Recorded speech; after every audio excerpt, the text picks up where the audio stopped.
Came across a crazy book inside the Ancient Wisdom section in the Library of Awakening CyberX Discord, and it is titled The Dragon Legacy. So I went ahead and bought a copy.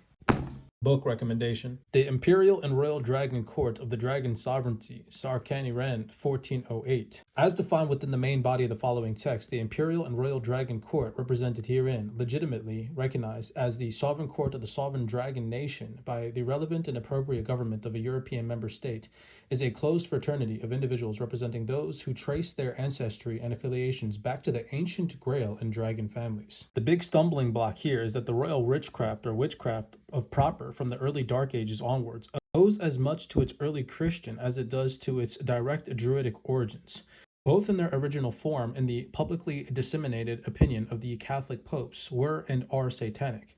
Jesus' heredity and the descent of the Druidic dynasties both derived from a identical dragon nascence that the Roman Catholics decided was devilish, because the descent of both bloodlines was from the Sumerian Enki, who was the Akkadian Samuel, the Roman Lucifer, and thus the Catholic Satan.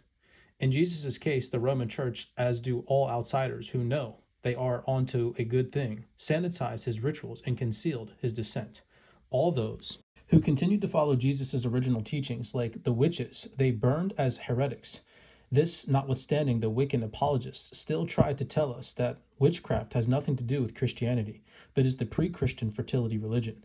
However, the word heretic was only used by the inquisitors to specifically define those heterodox Christian beliefs which were at variance with the Roman Church's orthodox teachings. To call a witch a heretic meant that the witch was a heterodox Christian. The inquisitors, whatever we may think of them, were nobody's fools.